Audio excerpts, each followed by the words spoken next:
Title? Yeah, perfect. My name is Mzwandile Masina. I'm the national convener of the ANC Youth League in South Africa. Wonderful. Perfect. Okay. Let's start with what you're doing here today then. What are you doing in London? Well, we're Actually, here. hang on. Sorry. Yes. Okay. Really quickly, please. Perfect. Okay. One more time then. Tell us what brings you here to London today. Thank you very much. We are here in London to, in the main, communicate with our branch of the ANC. You know that in 2014 we have national elections, so we needed to speak to all our structures, but more importantly to also communicate a message about some of our policy positions in South Africa, in particular around the issues that have been very contentious. You know that there's been an issue around mining, about land and so on. So we're coming here to meet some of the key figures so that we can communicate what has been agreed in our last conference as the African National Congress. Perfect. Excellent. Okay. Let's talk about Zimbabwe first.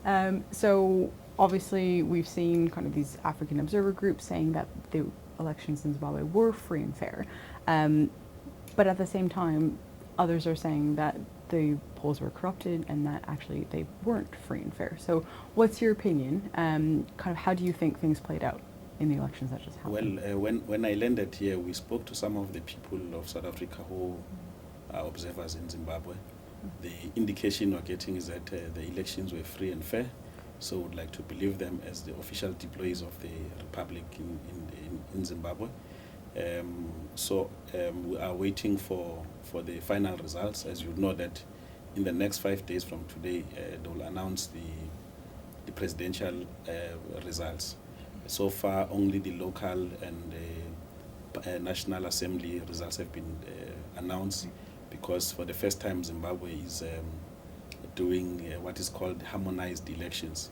So we are happy as South Africa, but also are happy as SADC, because this marks a new chapter in terms of the politics of Zimbabwe, because you know that it has an impact in us as a continent, but more importantly, us as SADC. So we think that the outcome of the Zimbabwean elections, as being pronounced by our observers, is beginning to lift our hopes about what will happen in that particular country. Perfect. Can I ask you, on those hopes, kind of when you look for the future of Zimbabwe, what do you hope to see for them? What kind of change would you like to see? Well, look, Zimbabwe is a neighboring country to South Africa. It has done well in certain areas of work, in particular around issues of education, around issues of land redistribution and so on. But we think that there are other areas that have not been properly managed, like the economy of Zimbabwe.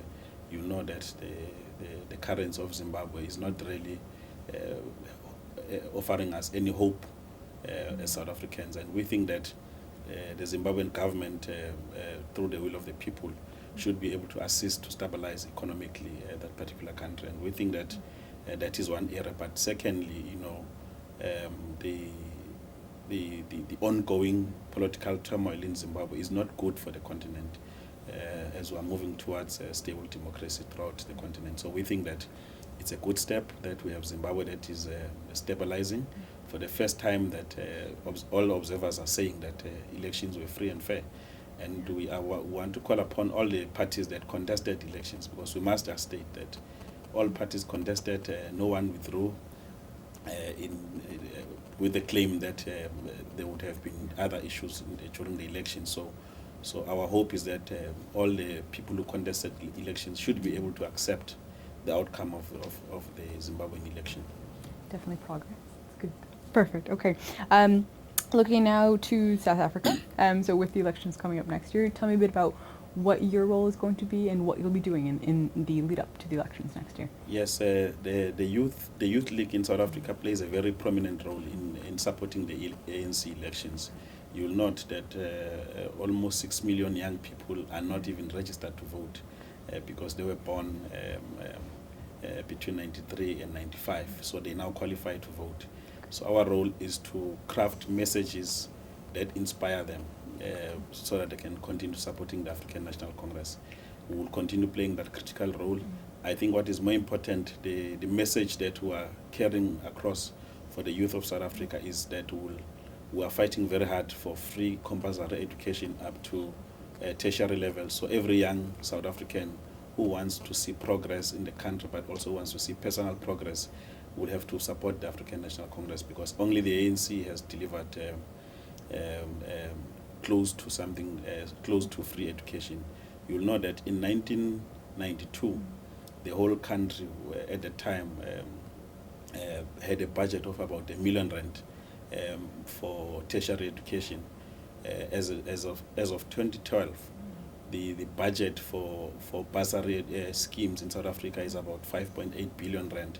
So it marks a major shift in terms of progress. But we are saying that is not enough. As the Youth League of the ANC, we are pushing towards ensuring that every young South African from a poor background should have access to free basic education up to tertiary level. Perfect. Okay. So you mentioned the mining, the instability there. Obviously, the gap between the rich and the poor in South Africa is getting worse. People have to contend with violence. So what needs to be done in order for the next government? What is kind of the main priorities, and so how much work is there to be done? Look, the South African government has had 5 major priorities in the past, and we think that they must continue in that path, but also add issues of infrastructure, because with infrastructure project you will be able to create new jobs, because the issue of jobs in South Africa is very, very challenging. So we think where we are, we must intensify issues of education, issues of health. I think we've done very well. All the global reports on health indicate that South Africa under President Zuma is on the right direction. So we should continue intensifying that so that we can ensure that the life expectancy of South Africans is increased significantly.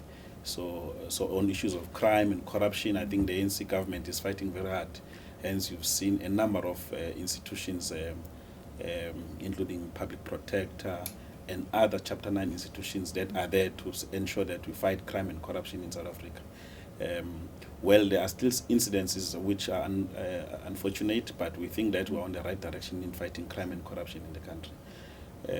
With regard to issues of agriculture and land, we've just taken a new policy position, shifting from the willing buyer, willing seller policies to just an equitable land policy.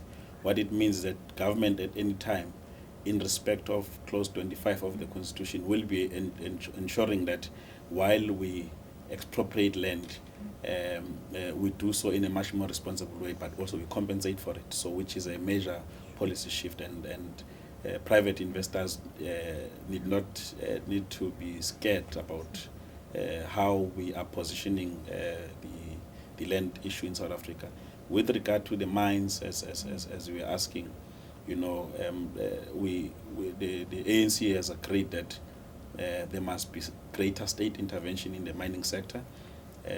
Basically, the state must play a major role. In particular, for instance, you need electricity. To generate electricity, you need coal and uranium. So you can't have a state that is a bystander in such critical commodities. So what we are saying is that in other commodities where the state might not necessarily have an interest, it will have to ensure that the rent tax scheme is applied, so that the country's resources are not depleted, as it were. Perfect. On leadership, so leadership of the ANC, so Desmond Tutu saying that he wouldn't vote for the ANC unless the leadership is changed. Does he have a valid concern there? Kind of where is he coming from? Why does he say that? Well, Archbishop Tutu is a South African. He's entitled to his ideas. But however, South Africa is a very big country. It's a population of about 52 million. Many South Africans are confident to the ANC-led government, and I see no reason why we will be preoccupied with an individual who we've never had an opportunity to engage him to say what are his issues in particular. But having been around for some time, you know, it's not the first time the bishop have said that. He's always remained in South Africa. He's proud of the country.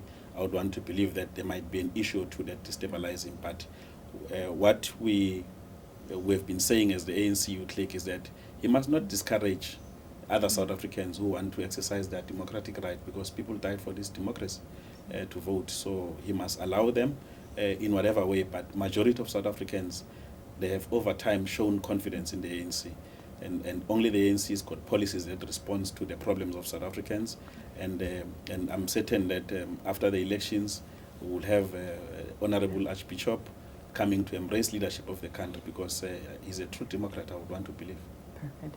Finally, looking to the future, do you think the population is ready for a world without Nelson Mandela going forward? Well, Nelson Mandela is critical and ill at hospital. And Nelson Mandela was the first president of South Africa between 94 and 99. He has not been the president. He has not been in the public eye since then. So where we are, we think that our culture will not allow us to speak about him as if he's normal. He is with us. We are inspired by his work. We think that the ANC, which is a party that he even committed to join in heaven, is a party that upholds very strong values, and is a party that will not deter from what the generation of Nelson Mandela has fought for. So we are confident that South Africa, under the rule of the ANC, will remain a stable democracy. It will be an inclusive, we are fighting for an inclusive society, and we think that those are the ideals that Nelson Mandela lives for. But more importantly, we hold a very special place for Nelson Mandela. As you know, that he was the first Secretary General of the ANC Youth League in 1948. He became the third president of the ANC Youth League. So we have a very fond relationship. We want his legacy to live on from where we are sitting, and we think that we don't want the world to speak about Mandela as if he's normal.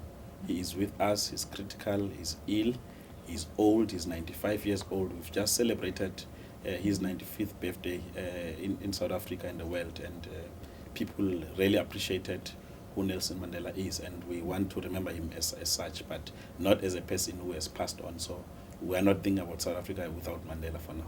Fair enough. We'll leave it there. Thank you very much, Mr. Masina. Thank Good you. stuff.